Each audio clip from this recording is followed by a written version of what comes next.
Hello friends, I hope you all are fine. Welcome back to my channel. हम क्या है Hindu adoption and maintenance act cover कर रहे थे। इसमें हम क्या है सेक्शन 11 पढ़ेंगे आज की वीडियो में। So let's start. Section 11 talks about कि वैलिड एडॉप्शन के लिए और कौन सी कंडीशंस जो हैं हमें कंप्लीट करनी होती है। हमें उन कंडीशंस को ध्यान में रखना होता है जब भी हम एडॉप्शन करते हैं। ओके, इन एवरी एडॉप्शन, पहले हम फर्स्ट सबसेक्शन देखते हैं सिर्फ। In every adoption, the following conditions must be complied with. If any adoption is of son, the adoptive father or mother by whom the adoption is made must not have a Hindu son, son's son, or son's son's son, whether by legitimate blood relationship or by adoption, living at the time of adoption. तो language क्या है, क्या बोल रहा है? कह रहे conditions तुम्हें फुलफिल करनी होगी। कैसी? कह रहे अगर तुम एडॉप्शन कर रहे हो किसी सन का, तो जो भी एडॉप्टिव फादर है या मदर है जो एडॉप्शन में वो बच्चा ले रहे हैं, उनके पास ऑलरेडी मस्ट नॉट हैव, नहीं होना चाहिए। क्या नहीं होना चाहिए? उनका खुद का कोई और बेटा या बेटे का बेटा या बेटे के बेटे का बेटा। मतलब ये अगर हुए तो वो एडॉप्शन कंसिडर हम वैलिड नहीं कंसिडर करेंगे इस बच्चे की।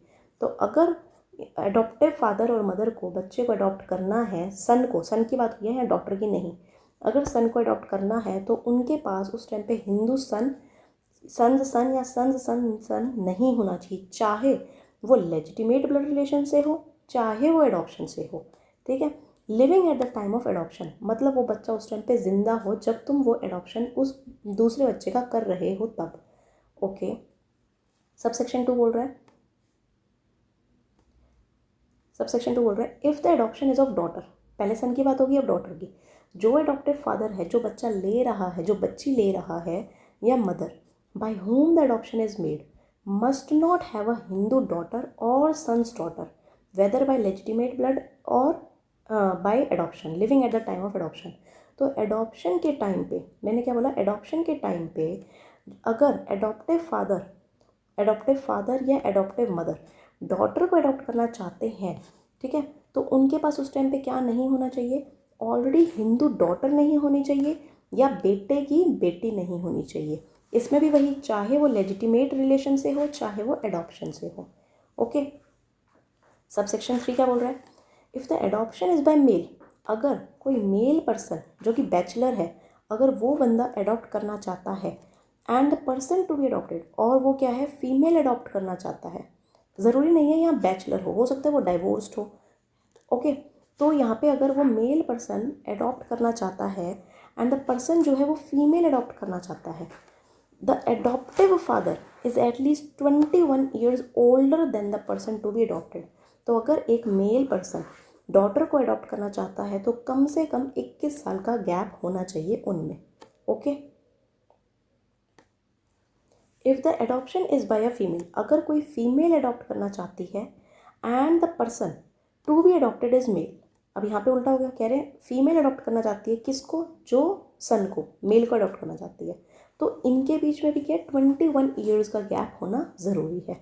Okay, next, the same child may not be adopted simultaneously by 2 or more persons. ये सेक्शन 10 में भी हमने बताया था कि वो अडॉप्ट नहीं कर सकता जो ऑलरेडी अडॉप्ट हो रखा हो, वो वापस फर्दर अडॉप्शन में नहीं दे सकता। ओके, सेम चाइल्ड को हम साइमल्टेनियसली अडॉप्ट नहीं कर सकते। वही बात कि अडॉप्टिव फैमिली ने नेचुरल फैमिली को दिया, ओ सॉरी मैंने उल्टा बोल दिया, नेचुरल फैमिली ने अडॉप्टिव फैमिली को दिया, इसने किसी और फैमिली को दे दिया, ये पॉसिबल नहीं है। Must not be adopted simultaneously by 2 or more persons, कि वही बच्चा क्या है एक फैमिली में गया फिर दूसरी फैमिली में, ऐसे पॉसिबल नहीं है। ओके, फिर the child to be adopted, the child to be adopted must be actually given and taken in adoption by the parents or guardian concerned or under their authority with intent to transfer the child from the family of its birth, मतलब natural parents हो गए, और in the case of an abandoned child जहाँ पे बच्चे को छोड़ दिया गया है, और अ चाइल्ड जिसका पेरेंटेज हमें नहीं पता, from the place or family where it has been brought up to the family of its adoption, या वो बच्चा जहाँ पे भी ब्रॉट अप हुआ हो अभी समझते हैं, पहले सेक्शन पूरा पढ़ लेते हैं। Provided that the performance of दत्ता हुमान shall not be essential to the validity of an adoption, कि जो दत्ता हुमान का जो परफॉर्मेंस होता है वो ज़रूरी नहीं है एडॉप्शन को वैलिड करने के लिए। तो क्या बोल रहा है कि जब भी तुम चाइल्ड को दोगे ना, चाइल्ड को जब भी तुम अडॉप्ट करोगे, must be actually given and taken. तो एसेंशियल कंडीशन क्या है कि तुम गिव एंड टेक करोगे, कि एडॉप्टिव फैमिली ने वो बच्चा दिया, नेचुरल फैमिली ने उसको ले लिया, टेक कर लिया। अब ये कौन करता है गिव एंड टेक वाला? पेरेंट्स भी कर सकते हैं उस बच्चे के, गार्जियन भी कर सकते हैं, ठीक है, या उनकी अथॉरिटी में कोई और बंदा भी कर सकता है, प्रोवाइडेड बच्चे उसके रिगार्डिंग इंटेंशन होना ज़रूरी है। क्या कि चाइल्ड को तुम्हें ट्रांसफ़र करना ही होगा जहाँ पे वो बच्चा बर्थ लिया है, या जहाँ पे तुम उसको ग्रो अप कर रहे हो, ठीक है, उसका ध्यान वगैरह रख रहे हो उस फैमिली से, या जहाँ पे बच्चा छोड़ा हुआ है उसको, जहाँ पे तुमने उसको पाला पोसा है, तो तुम क्या है वहाँ से एक्चुअली में गिव एंड टेक करोगे। किस फैमिली को करोगे? जो अब एडॉप्टेड फैमिली होएगी, तो फैमिली ऑफ एडॉप्शन पे एक्चुअली गिव एंड टेक करोगे। ओके, अब कह रहे हैं दत्ता हुमाम कंडीशन एसेंशियल नहीं है। दत्ता हुमाम में क्या होता था कि यहाँ पे तुम ट्रांसफ़र करते थे child, by putting him on the lap of the adopted parents. तो यहाँ पे क्या है, तुम बच्चे को गोद में रखकर फिर ऐसे ट्रांसफ़र करा करते थे। बट यहाँ पे क्या बोल रहे हैं, सिर्फ गिव एंड टेक कंडीशन काफ़ी है, दत्ता हुमाम करना तुम्हें ज़रूरी नहीं है, ठीक है। तो ये था सेक्शन 11। ये भी सेक्शन छोटा था और ये काफ़ी इंपॉर्टेंट भी है। अब हम नेक्स्ट वीडियो में सेक्शन 12 करेंगे। आई होप आपको समझ आ गया होगा। मिलते हैं अपनी नेक्स्ट वीडियो में।